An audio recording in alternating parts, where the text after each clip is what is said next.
Good evening, everyone.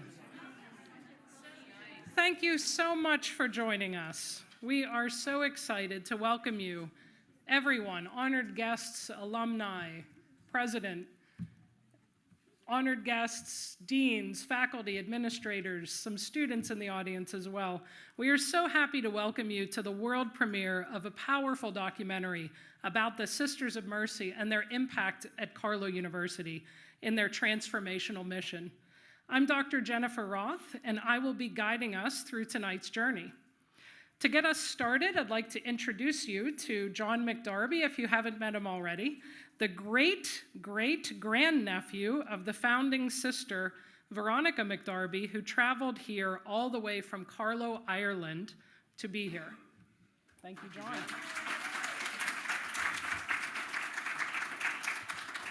Well, good evening, everybody, and welcome to the Galliot Centre here in Carlow University. I have a hell of a cheek to welcome you to your university, but in a way I feel I'm partly involved in this because I'm the great-great-grandnephew of a lovely lady who would have called herself the least of women, but we're very proud in Carlow, Ireland, of our great sister Veronica. And I left Carlow, Ireland on the morning of last Wednesday and arrived in Carlow College, Carlow University in Pittsburgh the same day. We're really excited that we did that in about 12 hours. By comparison with the seven sisters, you'll hear a little bit about the hardship they had. It took them over a month to cross the Atlantic and arrive here to what was the forerunner of Carlow University.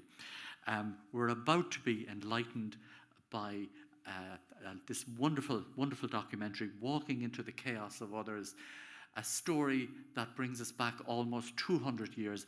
I'm very excited to have traveled across the Atlantic for the first time in my life with my wife, Anne, to say thank you. Anne is the brains of the show. And I'm really excited to be here with you. I haven't seen this, so I am more excited than anybody else in the room. And if not, I'm at least as excited as everybody else. And so I really want us to see this wonderful documentary and hear about mercy at the heart of Carlow's mission. So before we see the actual documentary, we're going to hear from the directors on their thoughts about the filming and the wonderful story that they're bringing you. So will you sit back, relax, and enjoy some words from the directors first. So share a little, take me back in time when you first heard the story of the Sisters of Mercy. I guess it really started because when I came to Carlow and obviously introduced to Sister Sheila and introduced to our mission and our heritage, and I heard this absolutely amazing story, and I really needed a partner and to help me amplify this story. And when I first heard of our history, our heritage, the story of Catherine McAuley, our roots, I knew that this story needed to be amplified across the world. And so that's kind of when I said, hey, let me find the best person that I know to help be my partner in doing that. Yeah, I when John came and told me about this idea of a more just and merciful world, that was that was about one of the most powerful things I'd ever heard about a university trying to talk about as who they were and what they provide for their students and what their students can be in the world. So as we started to talk more and more about a just and merciful world, he introduced me to this idea of what Sister Sheila was defining that out and the history that it had come by. So it wasn't just that we came up with this ad campaign.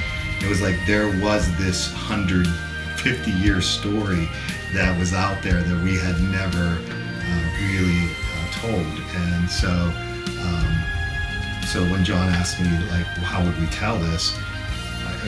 I started thinking about it, but I didn't really get to this idea that we would end up in Ireland telling this story.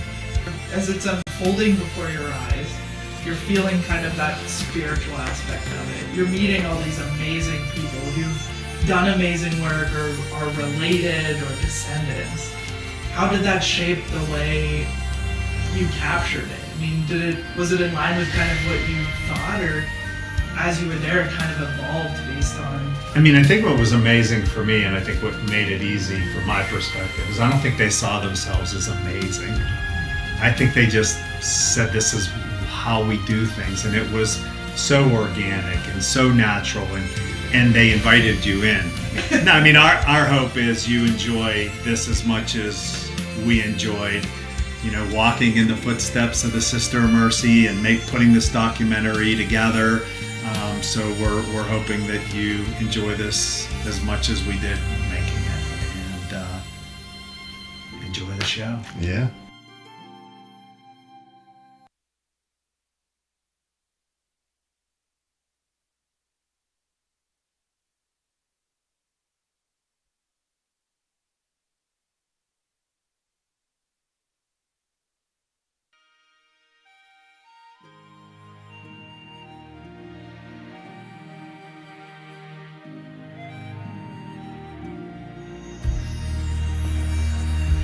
I'm not Catherine McAuley's blood relative, though in a way I'm her direct descendant. My name is Sheila Carney, a Sister of Mercy in ministry at Carlow University, and I'm here to tell you about a living legacy.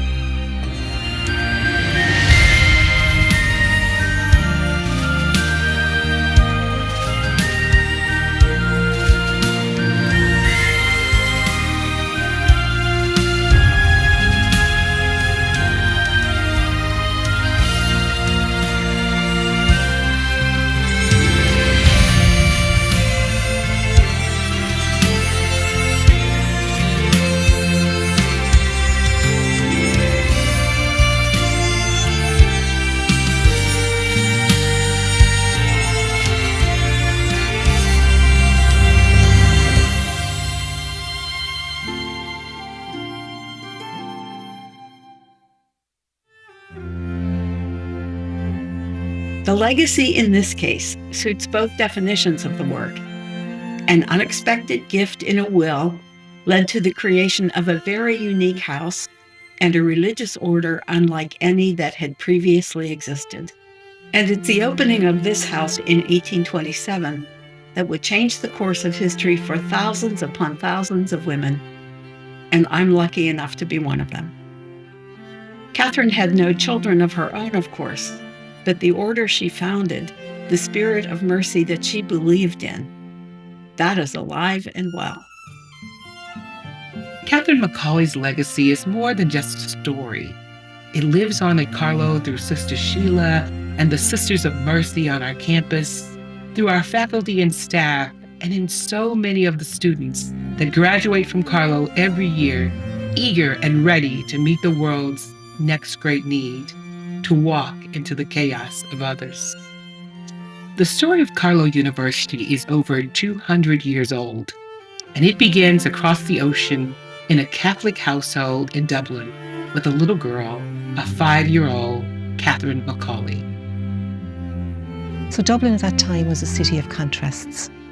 You had the rich and flamboyant, and side by side with that, you had dire poverty. Tenement buildings around here. You could have had families, 12, 13, inside a room, 2 rooms. So, and Catherine was very, very, very conscious of that. We were in an Ireland that had just got Catholic emancipation. The year 1829 was really significant here because from there on, we had the first time in centuries that Catholic people could practice openly, could have education, could own certain properties.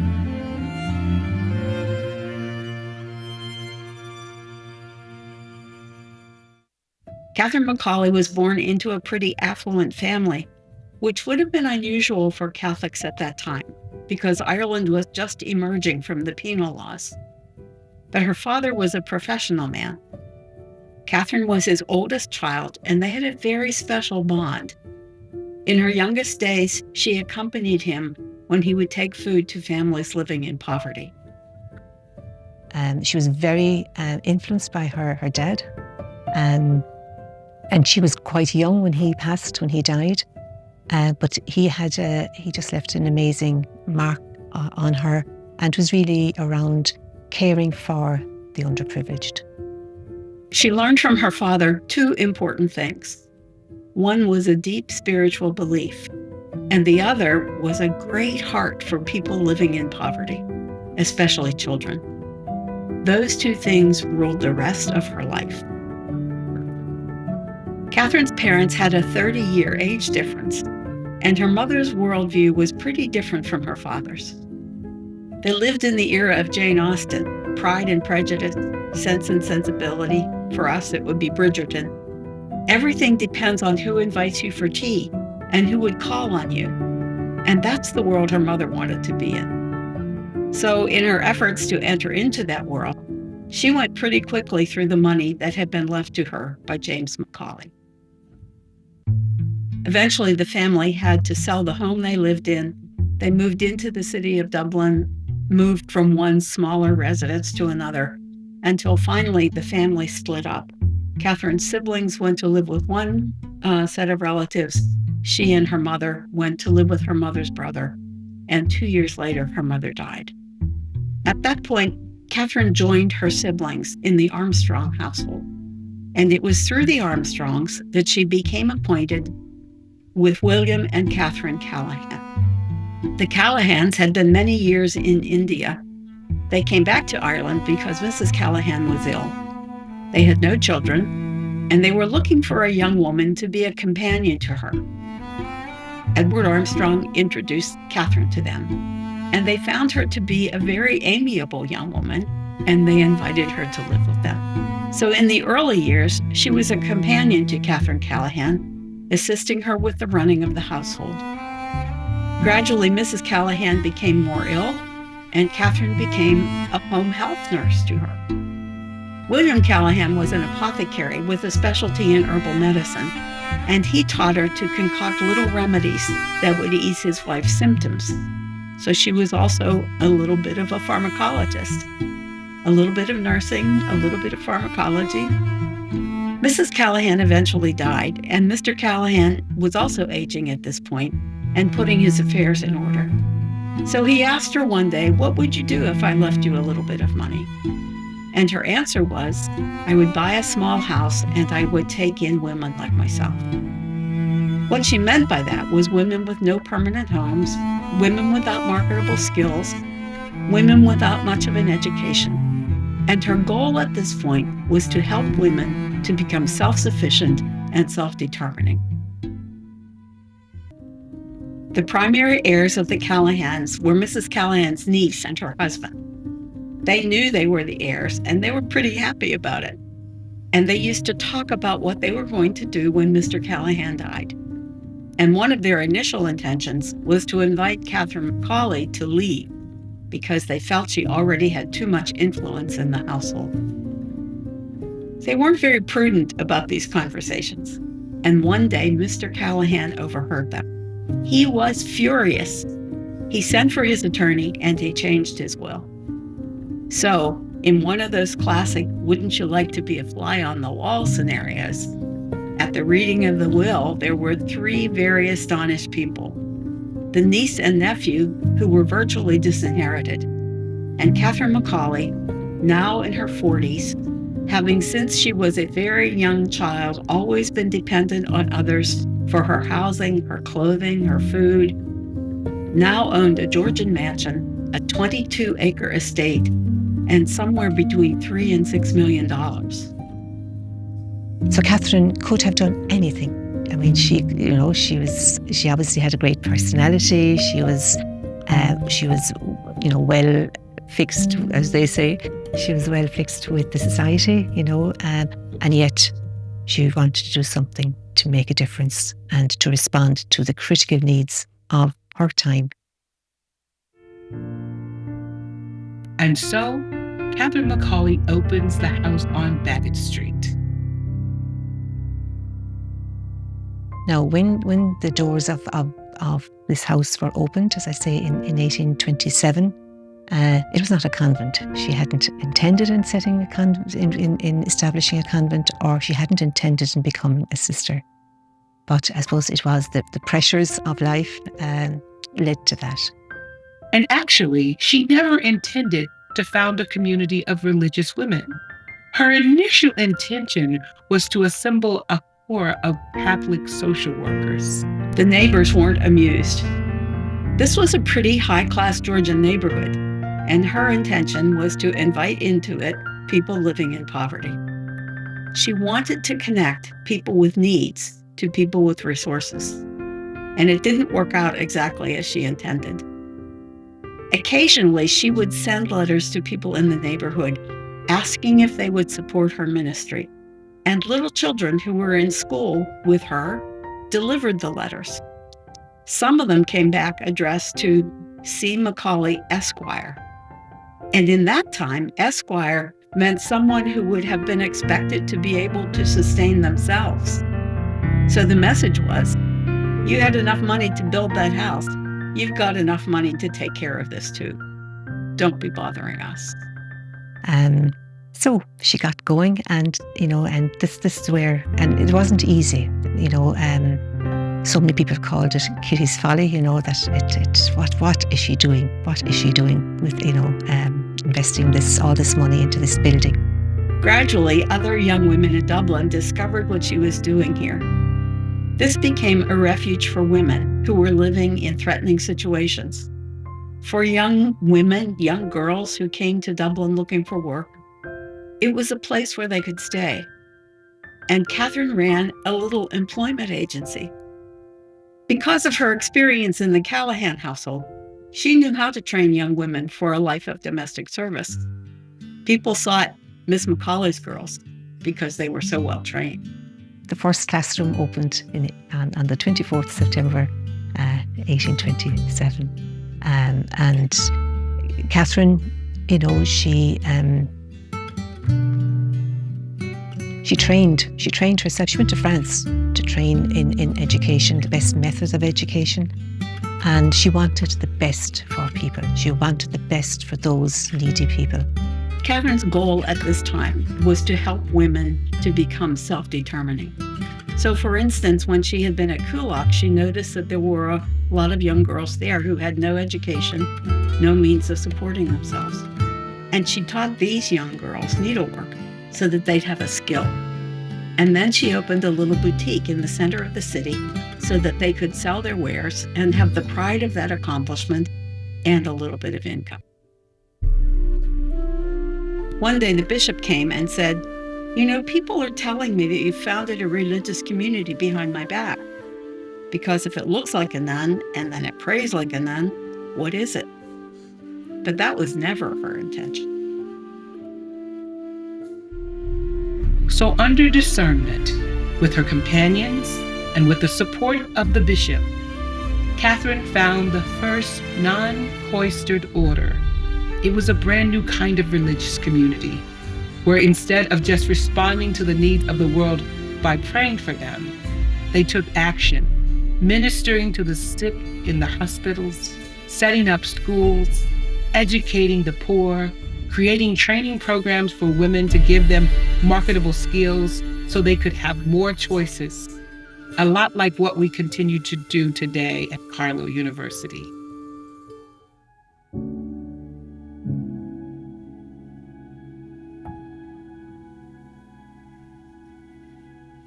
Much of the reason we are even talking about the Sisters of Mercy today has everything to do with Frances Ward. At the age of 17, Frances came from the village of Abbeyleix to Dublin. She learned about the work Catherine was doing, and she wanted to learn more, so she found a way to be introduced to her.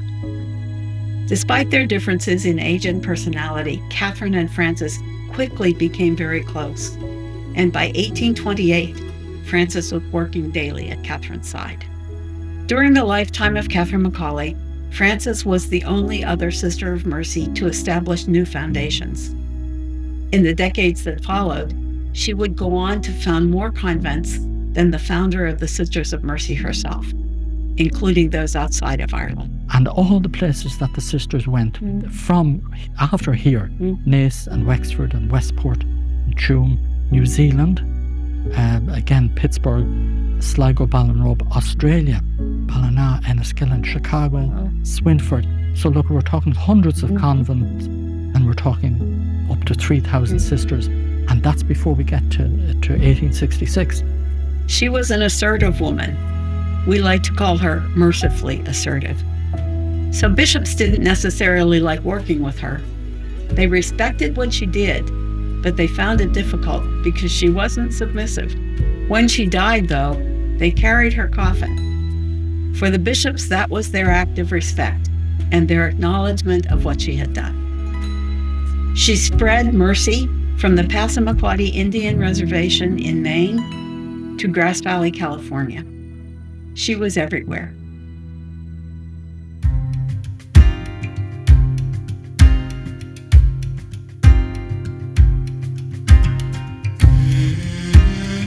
My name is John McDarby, and I'm the great-great-nephew of Veronica McDarby. And Veronica went into the Mercy Convent here in Carlow in October 1837. And that was just a few months after the convent here in Carlow town was established by Catherine McAuley. Gradually, other women from Carlow began to join the community. And by 1843, there were 36 of them. In that year, they received a letter from a priest in Rome named Michael O'Connor. He received this appointment from the Pope to be bishop of a brand new territory in the United States, the Diocese of Pittsburgh. And he made the decision that he would ask for some Sisters of Mercy to come with him. In the end, 35 of the 36 members of the community volunteered to come. Now, he didn't want 35, but interestingly, Veronica didn't volunteer. So the Reverend Mother at the time picked 7, including Veronica. The orders, the vows, if you like, that Mercy Sisters take are poverty, chastity, and obedience. So there she was, caught with the vow of obedience to obey what her Reverend Mother said. And with her 6 sisters, off she went in very early November 1843, setting out for Pittsburgh in a very torturous journey. It was a terrible time of the year. We wouldn't even think of it now, setting out to Pittsburgh in November. We'd go in the height of the summer because it's warm here and it's warm there. But the will of God prevailed, and off they went from here. There's lovely descriptions of the day of their departure from this lovely building, and the sadness and the feelings in the town of the loss of the 7 sisters. The door opens and out come the 7, followed by the weeping community. And they got into coaches and started out of town. And the whole town followed them, praying out loud and singing. And their departure by horse-drawn coach away from Carlow on to Dublin, their transport on to Liverpool, and then on the 10th of November, getting on that Queen of the West, that lovely sailing ship. But it wasn't lovely. Sailing in the 1840s wasn't comfortable. We're so spoiled now with a 6 or 7 hour flight directly from Dublin or directly from Shannon. There were 4 weeks and 2 days on the high seas, some very windy, very rough days. A lot of the sisters were very sick in the early part of that ocean journey. And for the times they weren't sick themselves, they were minding other passengers who were sick. They arrived in New York on December the 12th, the anniversary day of the founding of the Sisters of Mercy. So it was a fabulous journey, and again arriving in hardship into a snowy New York in December 1843, and the cross-country journey by train, by stage, across the mountains and into Pittsburgh, and arriving on the 21st. It took them 60 hours, and they arrived in Pittsburgh on the night of December the 20th, 1843. The first Mass was celebrated the next morning, and so we consider December 21st the foundation day of the Sisters of Mercy in the United States. It says they began at once with the visitation of the sick and prisoners, and provided religious instruction for both children and adults. In the months and years that followed, they opened schools and they began caring for the children at St. Paul's Orphan Asylum, a ministry they would run for more than a century. Next came the founding of Mercy Hospital. With the support of Bishop O'Connor, the hospital opened its doors on January 1st, 1847. Still in operation today as part of the University of Pittsburgh Medical Center, it was the first Mercy Hospital in the world, as well as the first permanent hospital, religious or secular, west of the Allegheny Mountain. And it was it's something she couldn't have foreseen when she entered in 1837, that God would call her to make that very strange, very difficult journey across the Atlantic. And she worked as the portress in the convent in Pittsburgh, which meant she was the lady who answered the door to people who were coming to visit, or answered the door to people who were seeking help. And lovely stories have come back through the annals of the Mercy Order about her reputation as being a kind and caring person. She had indeed opened the door for 40 years. And you might think, oh my goodness, all the rest of the 6 were out in the city, meeting the people of Pittsburgh, engaging with the local clergy, founding new ministries, and Veronica was at home opening the door. So you might think, what a menial life. But when she died, there was public mourning in the city because she had been opening the door with her hands and with her heart as well. And that meant that the people who came to the convent encountered her first. I've seen a picture of her, and she was really very tiny, but she had a huge heart, and that's what people encountered when they came to the door. They came with needs. They might need food for their children or a warm coat. And when she had the opportunity to fulfill that need, she did. But when she didn't, she wrapped them in warm Irish love and humor. We're told that she was really funny and that she cheered people's spirits through her humor.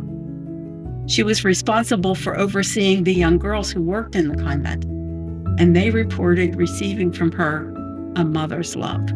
She died in the year 1881 at the age of 65, which was a good age for women at that stage. One or two of the other sisters lived a bit longer, but you know, that was a good innings, as they say. And you know, her life was certainly, I think, a very fulfilled life. She saw that she was, I think, living up to her vocation, doing what God had called her to do. What I learned from her was that there isn't anything we can be asked to do, regardless of how insignificant we might consider it, that isn't an opportunity to witness to the love and mercy of God.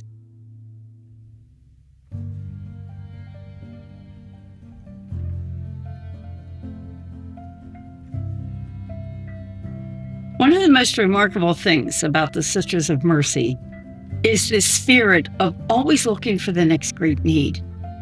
They never allow themselves to get too comfortable, too relaxed in the work that they're doing, but they're always scanning the horizon for what's the need that's not being met. And what are the resources that they have? What can they bring to bear on that need? In the 1920s, the answer to that question was higher education for Catholic women in the city of Pittsburgh. Duquesne University existed and didn't take women, so there was a gap in the opportunity for young women in the city. And the Sisters of Mercy decided to step into that gap and create a college. So on September 24, 1929, Mount Mercy College opened its doors. There were 24 students and 5 sisters who were faculty, staff, administration, food service, security, everything. And they did it at a very perilous time, because this university was founded in 1929, which is the year of the Great Depression. And it was founded with no resources, no buildings, nothing that we would consider essential for the creation of a university in our day. just a lot of trust in the providence of God and the need that impelled them to do it. But there were 5 gutsy sisters. Sister Fide Shepperson, Sister Eustokia McCormick, Sister Philip Neary McCarthy, and Sister Regis Grace, who led the endeavor. Across the top of the form listing all her ministry experiences, Sister Philip Neary wrote in red ink, "I was one of the founders of Mount Mercy College." She didn't want anybody to miss that fact. The convent opened its doors to provide classroom space, and 24 students arrived on the opening day, September 24, 1929. So neither Catherine McAuley, nor Frances Ward, nor those original 5 sisters could have ever imagined a class moving from 24 students to the 2,400 students we have now in this thriving university that fills this hilltop with life and learning.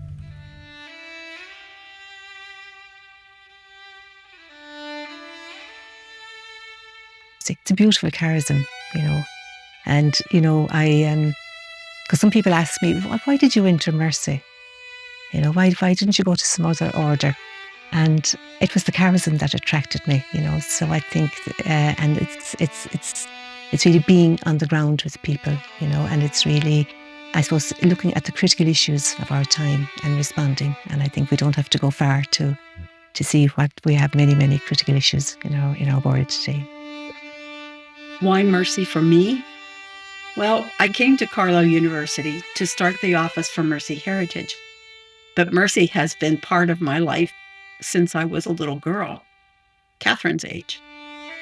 Sheila started school at St. Agnes School, which was the Sisters of Mercy Elementary School here in the neighborhood.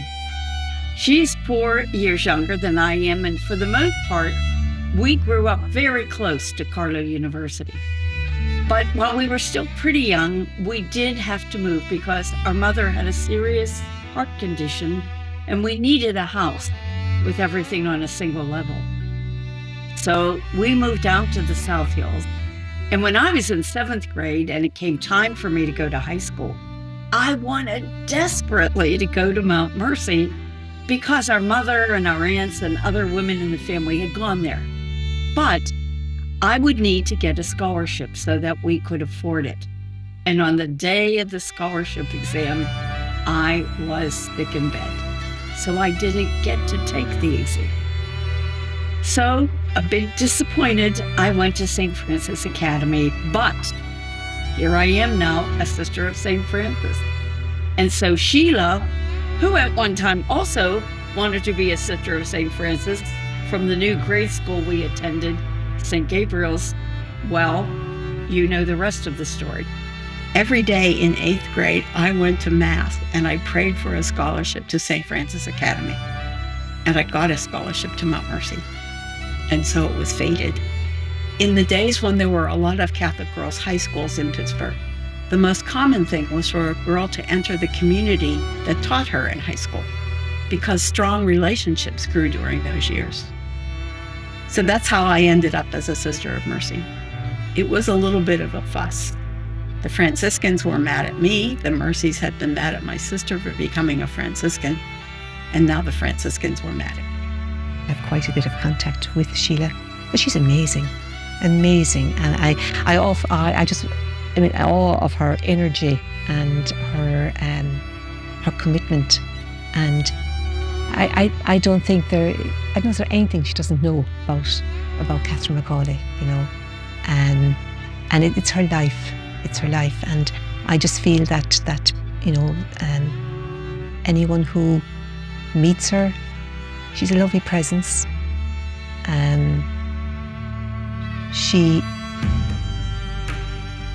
Just a lovely presence, and embodies, as I say, the spirit of Catherine so much.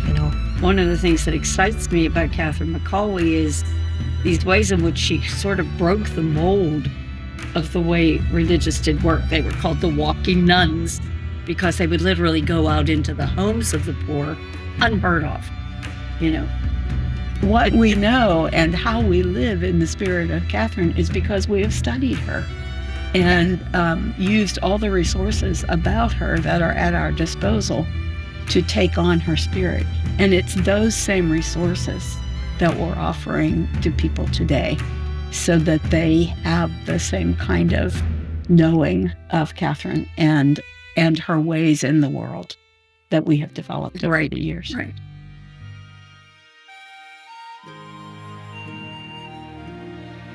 In 2010, when Dr. Suzanne Mellon became the president of Carlow University, she called for a reflection on the mission and the values and the vision of the university. And we had a campus-wide conversation and decided to make some significant changes in these documents. And in the course of the changes, we articulated what we feel is the call of the university, and that is to engage ourselves and to engage our students in the creation of a just and merciful world. I was involved in the writing of those documents, and I like to say to parents, if you read our documents, you'll see that they all end the same way. And that's not because we couldn't figure out something else to say. It's not redundant, it's emphasis. Each one of our documents ends with the phrase that what we do to create a just and merciful world. So the mission statement, for instance, says our mission is to create career-ready, ethical leaders for a just and merciful world. And today, Dr. Humphrey is giving vibrant leadership to that commitment. When we created the gardens in the university, and particularly I'm referring to the waterfall, we put over the waterfall the words of Catherine McAuley. We must be like those rivers which enter the sea without losing the sweetness of the water. Our commitment to a just and merciful world is not just something we say on campus. It's something we carry with us wherever we go. One of the things that I've always been so happy about in terms of being a Sister of Mercy and part of a Mercy-sponsored institution is that Catherine McAuley is so contemporary. She lived in the 1800s, but there is a very modern spirit about her. There is about her life a similarity to the world that we're living in now. And so it's not at all difficult to relate to her and to feel that she's with us today, to feel that she's very much a part of what we're doing. When I came to Carlow, it was to assure the fact that Catherine's presence would still be alive in the university. Her vision started something big. Every Mercy school, hospital, charity that has been established since 1827. But even that pales in comparison to what might yet be. Frances Ward, Veronica McDarby, Regis Grace, myself, all the Sisters of Mercy who came before me and who will come after me carry that legacy forward. But it's not only for them that we tell the story. It's not only they who will continue to do this sacred work. It's not only they who will see tomorrow's great need, who will fill the gaps of the future. No, that privilege belongs to the family of Mercy who live on, to Carlow University graduates and to their families, to the teachers, the healers, the leaders. It belongs to you watching this right now.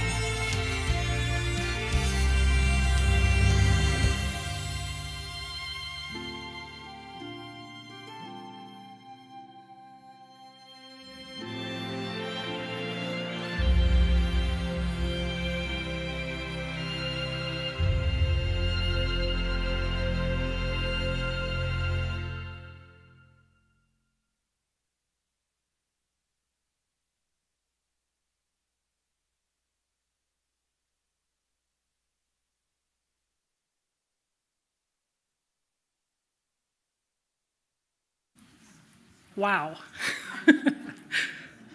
I hope that this gives you a better understanding of both Mercy and Mercy values, but how and why at Carlow we are steeped in the values of Mercy and carry that mission forward to create a more just and merciful world. This is the first time I saw this. It's incredible. It really captures the spirit of Carlow and of Mercy Values today, but also of what life is like today in Dublin and in Carlow. I hope those of you who've had the privilege of going to those places felt invited back, but also that those of you who maybe haven't yet had the privilege of visiting Carlow and Dublin and the House of Mercy, take this as an invitation so that you can further become instilled in the Mercy Values so that you too can be a part of creating a more just and merciful world. So thank you so much to the production team. You did an absolutely brilliant job.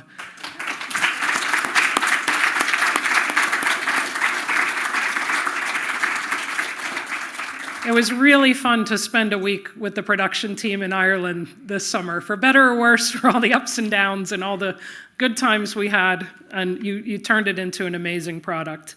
So thank you for that. Right now, I'm excited to present the opportunity to continue this conversation with the start of our panel discussion, featuring Dr. Kathy Humphrey, president of Carlow University. I invite you all to come up. Dr. Humphrey's bold leadership connects our work today to Mercy Values, to bring Carlow into the future, to create that just and merciful world. Sister Sheila Carney, Sister of Mercy and Special Assistant to the President at Carlow University. If you haven't figured it out,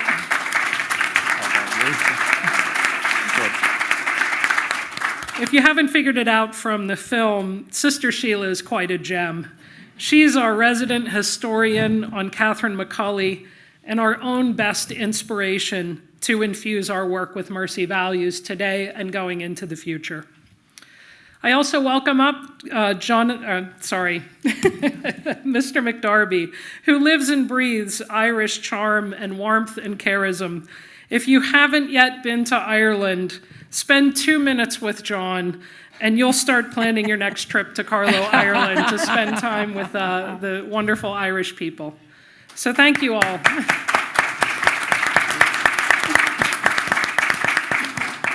So thank you all for being part of our panel. I'd like to start our discussion today around a popular saying here at the university and the title of the documentary. So Sister Sheila, what does it really mean to walk in the chaos of others? And why is that such a great name for our documentary? Well, that title came to us kind of accidentally, actually, because as you heard in the film, the tagline for the university and the line that motivates our work is our hope to create a just and merciful world. But as part of the McDarby Institute, we read an essay by James Keenan about mercy as a distinguishing characteristic of Catholicism. And the very first time we read it, when the group gathered and I was starting the conversation, I just said to them, well, what did you particularly respond to in the article? And almost in unison, the group said, mercy is stepping into the chaos of another person's life. And I think they responded that way because the faculty and staff in the group recognized themselves in that line. Mm-hmm. We talk often about the fact that so many of our students come from very, we use the word chaotic circumstances. And while we say to the students, your job is to create a just and merciful world, we're saying to ourselves, our job is to step into that experience with our students. Not because we have any sense that we can change it, but that we can be their companions and try to give them the skills that will help them to change those circumstances in their own lives. So it's a perfect title for our story.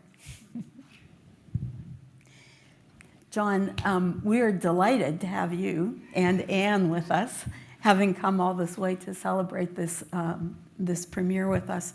And of course, you have a perspective that's different from any of the rest of us because you're a descendant of one of the women who created what is happening here in Pittsburgh. So I wondered if you'd like to reflect with us a little bit on what that feels like for you. It's special, and it's all the more special being here. There's that wonderful biblical phrase, which helps us to discern whether something is good or bad. And it's that wonderful little phrase that says, how will we know people are disciples of the Lord, for example? And that the reply is, by their fruits you shall know that they are my disciples. Look at the fruits. Aren't they fantastic? I mean, what other organization has schools, has hospitals, has education from elementary to university at the highest level here in the United States? I'm impressed by the first hospital, and these things didn't fizzle out after a few years. They've lasted. They're still here. And it's just such a pleasure for me, in a very tiny way, to try and visit Pittsburgh and visit Carlow University and walk humbly, extremely humbled, in the footsteps. I'm only tiptoeing with huge humility in the footsteps of 7 fantastic women. I know Veronica, as I said earlier, would say she was the least of women. I would say of myself, and the least of men, least qualified in this room to talk about their wonderful achievements. Flabbergasted is a word that comes to mind. When I think of the times, I know in the podcast yesterday, I read a little piece onto the record of the poverty in Ireland from various sources. And I was quoting from a particular history book, Ireland in 250 episodes, written by a man whose background was history and broadcasting. How would you tell the story in 250 radio episodes? And it was really special, the way that he quoted from a letter from a Donegal teacher to Dublin Castle, appealing for help for his parish. That's the Ireland that those 7 very far-sighted women, but 36 women really, in a convent in Carlow in 1837, went in. And the point that came from our documentary was they didn't go in, and it would have been a valuable enough thing to do, to go into a cloistered community and pray for the people outside. They went in to walk out to the people outside, to visit the hungry, to visit the thirsty, to visit the sick, to visit those in prison, and all these ministries carried on here. Any one of the 36, any 7 of the 36 could have come. I'm really proud that one of them was my great-great-grandaunt, but it could have been any of the 36, and it's just such a privilege for me to be here. Sorry for rabbiting on, Jen. That's great, John. Dr. Humphrey, at our core of who we are working to create a more just and merciful world. How is that being taught at Carlow? So every moment that a student is with us, we are trying to weave in that message. I say to students as often as I can, personally, I say, to whom much is given, much is required.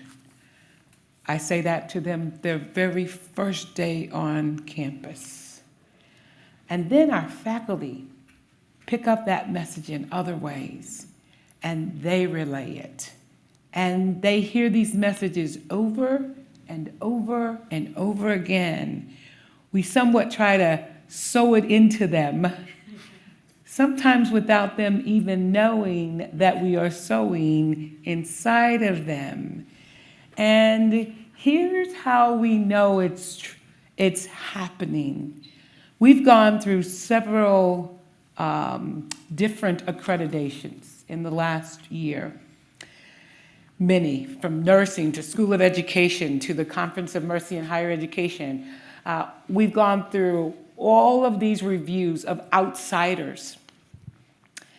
And without fail, every single one of them have said and just marveled over the fact that our community feeds the mission back to them. And not only that, it's so exciting because this is the first university I've ever worked at where we hear the mission coming back through the mouths of the students.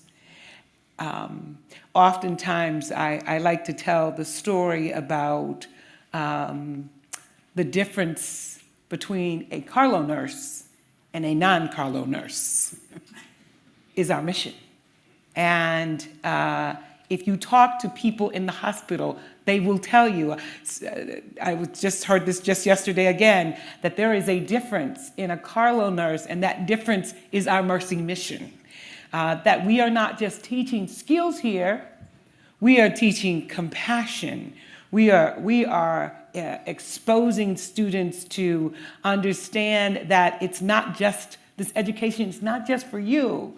You're getting this education to go out and make the world more merciful and more just. And we don't try to hide it, right? We don't try to hide this fact that this is who we are. Even before they sign up, we tell them, this is who we are, and this is what we believe. And so I believe it's just woven into the fabric of the institution. And quite frankly, even when I came to Carlow, I thought there were other things that were wooing me here. But after I got here and really understood the Mercy Mission, just didn't read the Mercy Mission, but really understood the heart of it, I really understood at that point, that's why I came. And that's why many of our faculty and staff come, because of this mission.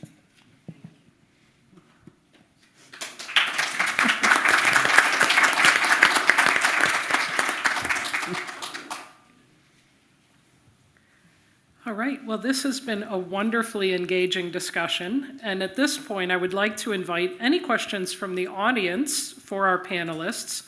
Feel free to raise a hand, and our team will be around with microphones. While the team are getting there, I just do want to say to you that there were many times during this documentary, I don't know if you felt it, Sister Sheila, or you, Dr. Humphrey, I wanted to stand and I wanted to clap. So I want you to know that's a fabulous documentary.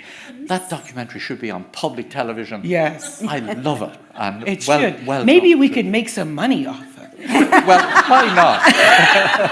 But look, without the money, money is a distraction and sometimes a terrible encumbrance. It stands on its own, doesn't it? Yes, it really does. does. Yes, it does. Very good. Sorry, I'm for butting in. I know there are questions. All right, thank you guys all for coming out. Mercy and Carlow has done so much over the last couple hundred years, and I used to work at Mercy Hospital once upon a time, and it's definitely a different energy for a hospital. What do you feel, or what are you trying to work on? Where do you see Carlow going for the next 5, 10, 20 years? That's yours, Dr. Humphrey. I'm not sure what they're going to be doing in 20 years. But what I will tell you is that this mission was here before all of us got here, and I truly believe we are all working to ensure that it will be here when all of us leave. And so we are going to continue to do the work that we are, from my lens, it is probably the most important work we do, because the world is in such chaos right now. The whole world, right?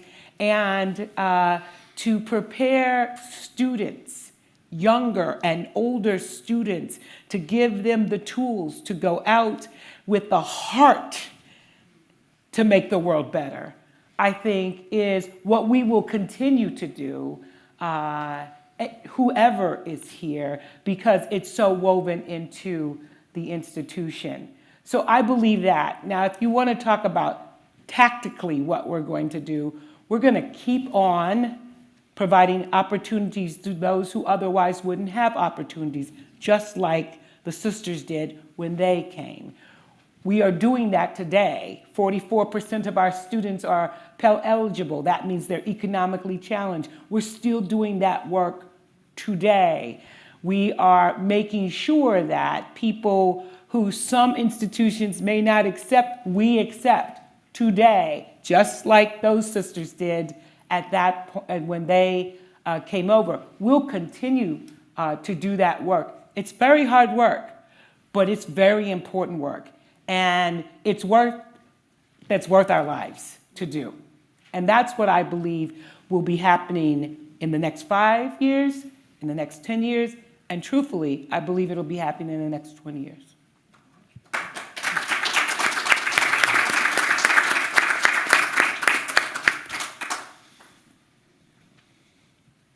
We couldn't possibly have answered all your questions already. Who else has a question? You're worse than my undergrads. There we go. So over the last 100 plus years, you guys have incorporated so many things, and I noticed Duquesne is incorporated with UPMC, is incorporated with Mercy, and all that together. How has that conspired, and do you have any plans to grow in any way, shape, or form? So we have a relationship with we have a relationship with many companies and corporations, definitely with all of the hospitals, because we are training their workforce.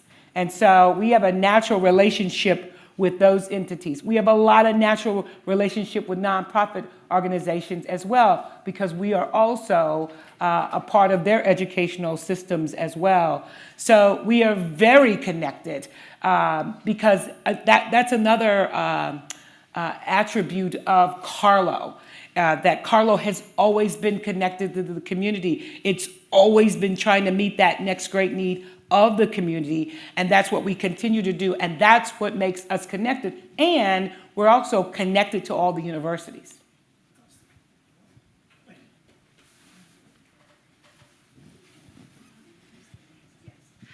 Hi. Hi. When I started at Carlow, one of my first classes was an Introduction to Women's History, and I was embarrassed by the fact that of the 20 names that were on the board, that I only knew 3 of them. It was really staggering to me, and my education at Carlow really upended that, and I'm glad for that. But I'm wondering when you're going to teach the class on Catherine McAuley, and if I can come and sit in on it. Sister Sheila. Well, we don't have a class on Catherine McAuley, but we do have the McDarby Institute, which you heard referred to earlier, which is a program for faculty and staff to learn more about what it means to be a Mercy Catholic institution.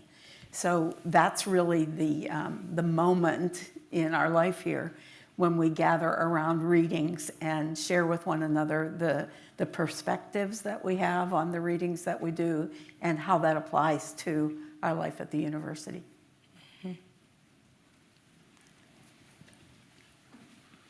But maybe a great opportunity is for us to think about bringing in our alum to share in those courses too, because it's about our community, right? And others, actually. I was just wondering if the McDarbys got to eat a Permani sandwich while they were here. No. Well, I have to take out a note here because there are some foods on this side of the Atlantic that aren't found on our side. And today I have to tell you I've discovered pierogi. Fabulous. Yes, I hear the clap, and I'm clapping too for having the wonderful taste. And we also discovered jalapeno poppers today,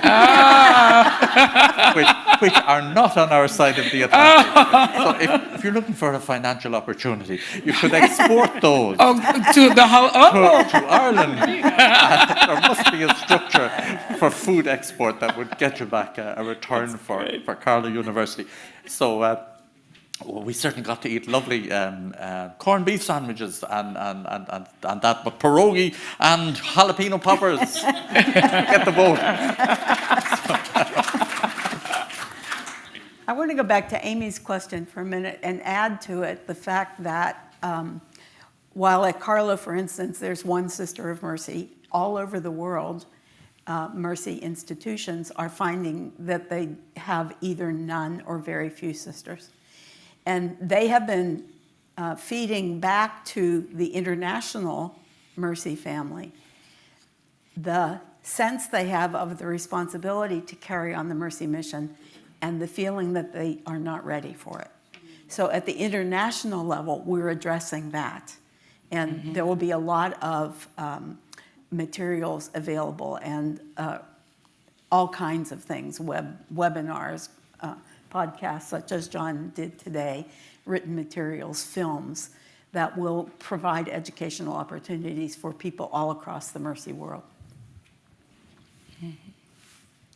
Maybe you'd say something about the content of the McDarby Institute program you've developed here, that it's 2 semesters long. Right. And what happens in the first semester and what happens in the second semester? Well, it's based on readings. We meet once a month for 2 hours, and it's every year an invitation to whoever wants to do it that year. So this year we have 18 participants who'll be joining. And we have a variety of readings, starting with Catherine McAuley and her letters, Frances Ward, the sisters coming to Pittsburgh, who the Sisters of Mercy are today and what our concerns are and how we engage them. And then the second semester is what does the church say to us about what it means to be a Catholic institution? And then joined with that, what is a Mercy Catholic institution? What are the particular characteristics of that? And it doesn't end there. That's Oh no, only we the have start. alums. Yeah, and the work goes on. And I know, Dr. Humphrey, you've been to Carlow, Ireland. That's right. And I know you bring group, Sister Sheila, to Carlow, Ireland, Right. almost every year. I know I've been meeting Sister Sheila in Carlow, Ireland. Sorry to have to say it that way, but to differentiate between that and Carlow University. I've been meeting Sister Sheila in Carlow, Ireland, almost every year since 2012. And the only thing that interrupted that little group was the dreaded COVID. Yeah. But Sister Sheila is in Carlow, Ireland, at least once a year, and often more often. And many of those times with a McDarby Institute group. And you not only visit Bagot Street and the International Centre, but you do visit Carlow and many other places besides. I mean, would you say for a moment some of the wonderful, I know you go to Kildare, to St. Bridget's Cathedral. Yeah, we start down the East Coast and then we go right across the middle and up the West Coast a little bit, just to get a different flavor for the country. But let me say one last thing about the Institute, which is we have a group of alums, people who want to continue that conversation. And for most of the years, it's been a continuation of readings and conversation. But to my great delight, last year, the alums said, we should be doing service. So they came themselves to the understanding that it can never be just an intellectual exercise. It has to flow forth. So we're establishing a relationship with Operation Safety Net, which is Pittsburgh Mercy's outreach to people who are homeless, living under the bridges. We're going to be joining the force that makes peanut butter and jelly sandwiches for those people, and hopefully we'll. Well done. that is the practical application Yeah, of feeding literally feeding Exactly, the hungry, feeding the hungry. giving drink to those who are thirsty. It's that wonderful group of demands on us all, not just on you, and the corporal works of mercy. Absolutely. All right, we have time for a couple more questions. We have one in the back. My question is for Sister Sheila. This film was so moving and inspiring and clearly is all about your life's work and passion. So I was wondering what it felt like to you to walk into those spaces, and how did you feel producing this film? What did it mean to you to have this captured? Well, that's a very interesting question because I thought this project was something very different than it turned out to be. I thought we were doing a documentary of the Carlow Roundtable. Along with everybody else in this room, except for the production crew, I saw this for the first time tonight. So there is a lot for me to absorb in this experience, and that's all I'm going to say about it. Is Swish in the room? Yes. I'm smiling.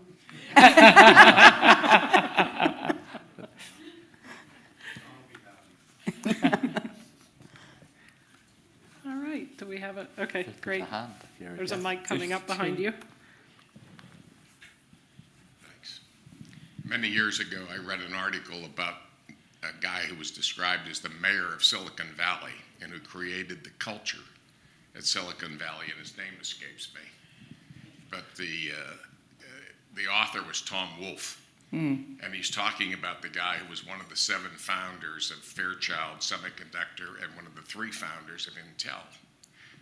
And he said that he created the corporate culture for all of Silicon Valley by the example he set at Fairchild Semiconductor, which was everybody had a cubicle, including him, in the middle of a metal cubicle in the middle of the floor of the company.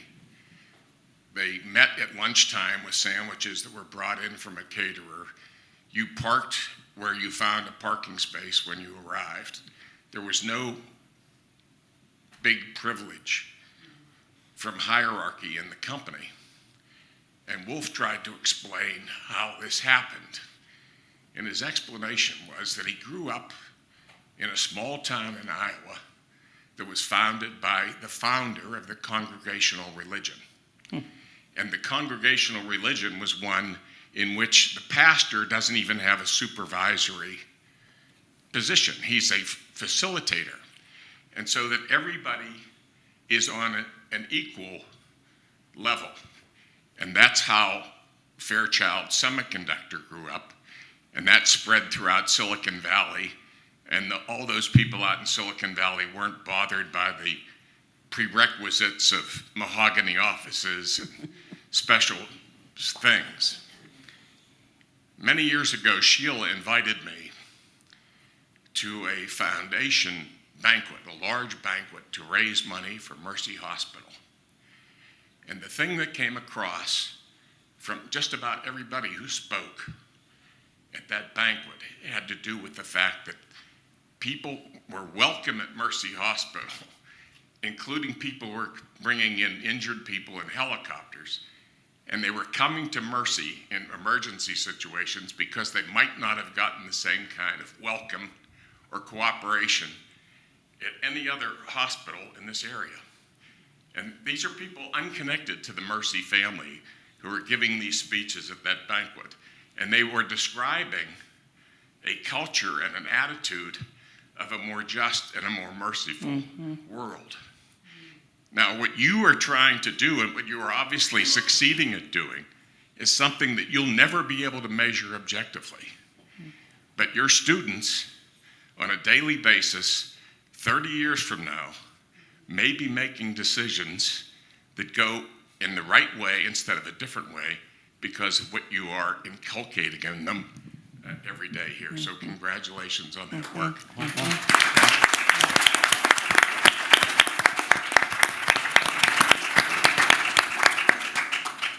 With that, I'd like to invite, oh, we have one more There's one, question? yeah. Sorry. It's not a question, and Sheila, please forgive me. I just want to, on behalf, don't want to speak for everyone in this room, but I just want to say thank you to Sister Sheila. So many of us had,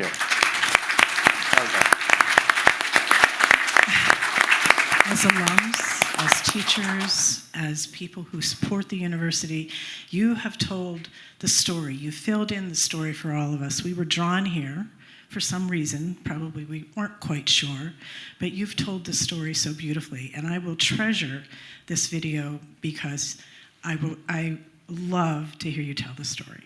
So I do have one last question for you, Sheila.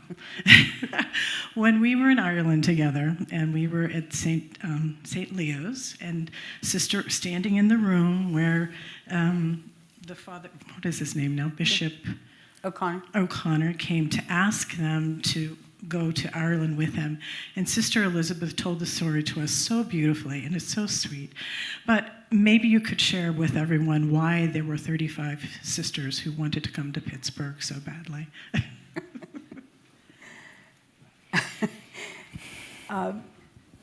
When Michael O'Connor wrote to the sisters in Carlow to say, I've been given this assignment. I'm going to come through Carlow on my way to Pittsburgh.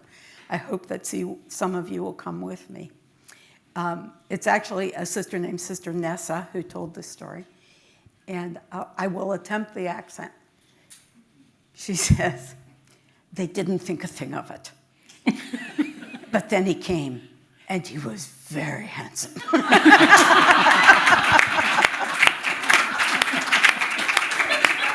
And that made the day.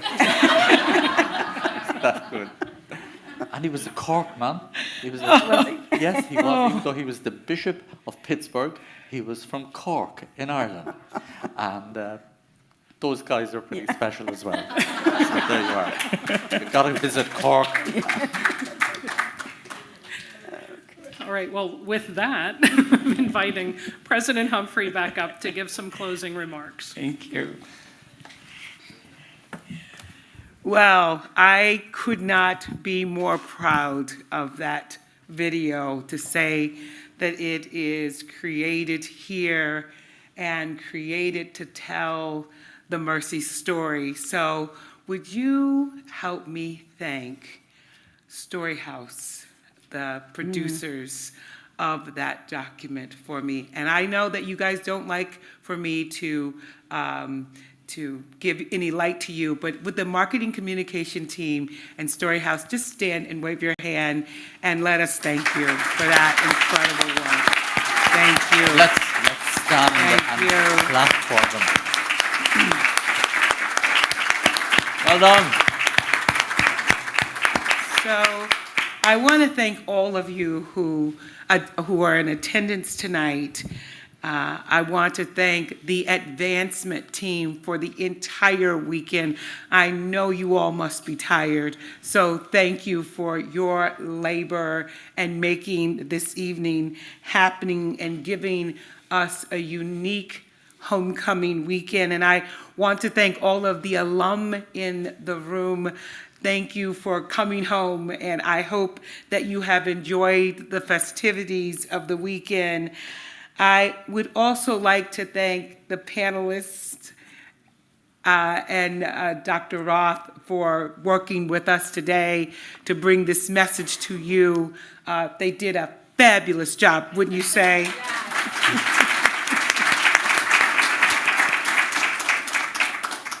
And I want to thank Anne for bringing John across the waters. Thank you, Anne McDarby, for coming as well and being a part of us. We are so honored that you are here.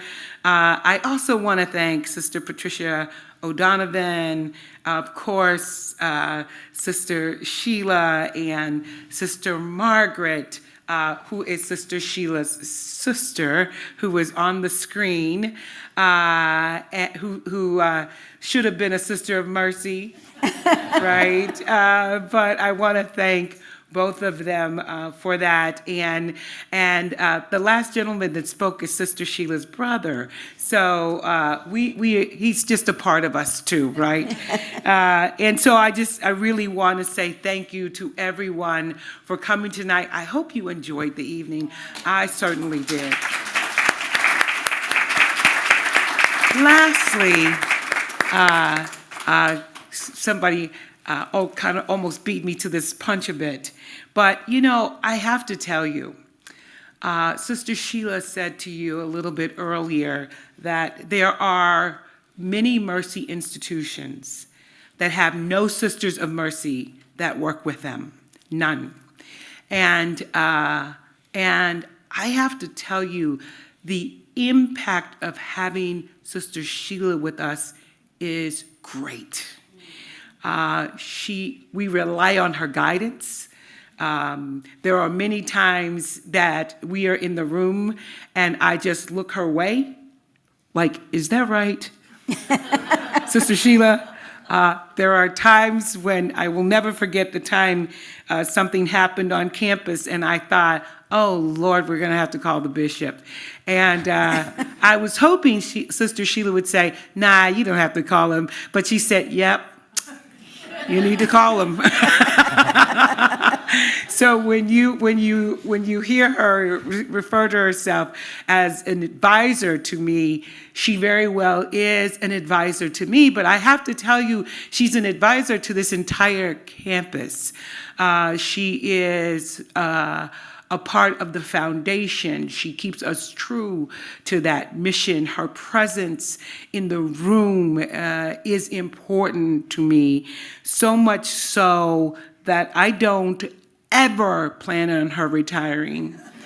And I will do what must be done to hold on to her by my fingertips, if possible, because of the impact that she is making every single day. She works with me side by side on many things. We work together with the Carlow choir, and so she is completely engaged, completely active, and she has been a strong force for this institution for many years.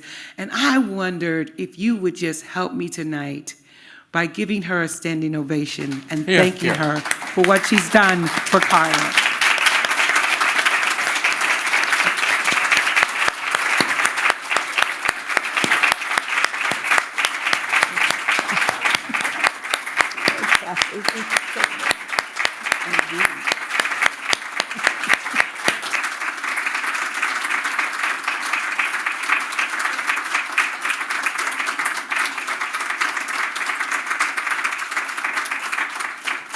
Thank you all. We are going to move to the foyer again and have a little dessert, and then you can go home. How about that? Thank you for coming tonight.